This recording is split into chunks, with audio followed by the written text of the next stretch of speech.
చేసి మరి ఒక రాష్ట్రానికి అన్ని నియోజకవర్గానికి ఒక ఆదర్శంగా హిందూపురం ఈ యొక్క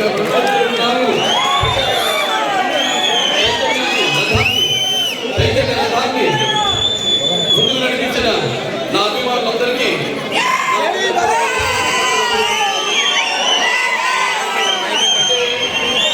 పిల్లలకు కానీ పండుగ కాలేదు, లేకపోతే వైభవం చాటించి కానీ పెళ్లి కాలేదు జరిగించిన గెలిచాము. ఎన్నో సవాళ్ళు ఉన్నాయి మన ముందు. ముఖ్యంగా యువతరానికి ఉద్యోగ కల్పన కల్పించాల్సిన ఏదైతే మనం సూపర్ సిస్టమ్ మనం పెట్టుకున్నామో అందులో ముఖ్యంగా జాబ్ క్యాలెండర్ 20 లక్షల ఉద్యోగాలు ఇప్పిస్తామన్నాం అని ఆ నమ్మకం, అలాగే ప్రతి ఈ ప్రభుత్వం మీద ఉన్న ఈ యొక్క పరిపాలన పైన దృష్టి ఏర్పాటుపైన ప్రజలందరూ నేను అన్నట్టు ప్రచారం అన్నట్టు ఉనికిని కాపాడుకోవడం కోసం, జాతి ఉనికిని కాపాడుకోవడం కోసం, మన ఉనికిని కాపాడుకోవడం కోసం, అలాగే మన భావి తరాల ఉనికిని కాపాడుకోవడం కోసం, మన భవిష్యత్తు కోసం ఈనాడు ప్రజలంతా ఏకమై ఇవాళ విప్లవించి ఉద్యమించి ఈనాడు మనకు కావలసిన తెలుగుదేశం పార్టీ ప్రభుత్వాన్ని ఏదైతే రామారావు గారు ఆనాడు చైతన్యాన్ని తీసుకొచ్చారో, ఆనాడు యువకుల్లో కేవలం నడి వయస్కులు లేకపోతే వృద్ధులే కాదు, ఆనాడు యువకుల్లో కూడా ఎలాగైతే బండికి 4 చక్రాలు ఉంటాయో అలాగే యువత కూడా ఎంతో ముఖ్యమైన పాత్ర పోషించింది. ఆనాడు కేవలం ఆ రోజు ఒకే పోకడంలో నడుస్తున్న రాజకీయాలకు భిన్నంగా మరి చదువుకున్న వాళ్ళు అంతకుముందు రామారావు రాకుండా రాజకీయాలు చాలా ఇష్టం ఉండేది కాదు, అలాగే చాలా మందికి తెలియదు కూడా.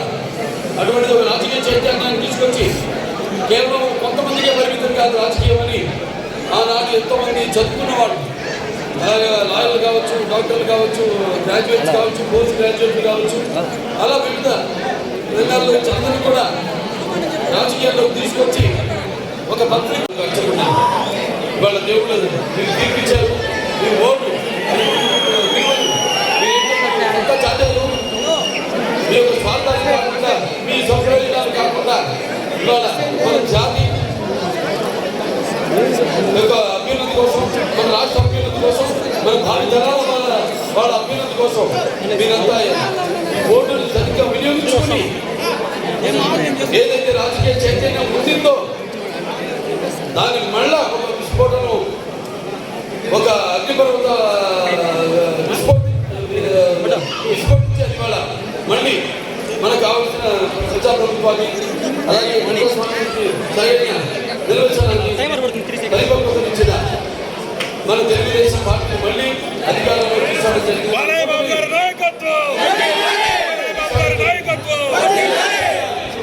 ఇవాళ అభిమానంతా జరుపుకుంటున్న ఇవాళ నన్ను ఇక్కడి నుంచి 3వ ఎన్నికైన సందర్భంగా నా బాధ్యతలు నాకు తెలియపరచడమే ఈ యొక్క ఆత్మీయ సమావేశం. అంతే తప్పితే నేను గెలిచాను సరే, ఒక నందమూరి కోట ఎన్నో సవాళ్ళు ఉన్నాయి ఇక్కడ హిందూపురంలో కూడా.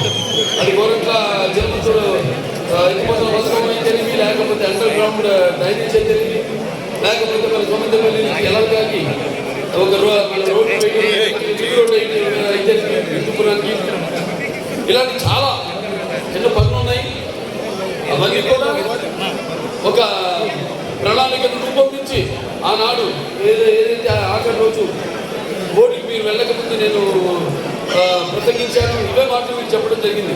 తెలుగుదేశం పార్టీ నేను ఇక్కడి గెలిచిన తర్వాత నేను చేసే అభివృద్ధి, చేయబోయే అభివృద్ధి కార్యక్రమాలన్నింటి గురించి మీకు ఒక స్పష్టత జరిగింది. వాటిలన్నింటినీ తప్పకుండా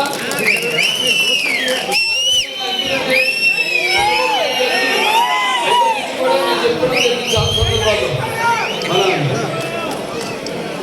హిందూపురం అంటే ఆయనకు ప్రత్యేకమైన అభిమానం. ఎందుకంటే 2-3 రకాలుగా, ఒకటేమో ఎన్టీ రామారావు గారు ఇక్కడి నుంచి ఎన్నో విప్లవాత్మకమైన విద్యలో కానీ, వారి పరిశ్రమలో కానీ, ఎన్నో విప్లవాత్మకమైన సంస్కరణలు తీసుకురావడం ఎప్పుడో ఊహించి ఇక్కడ ఒక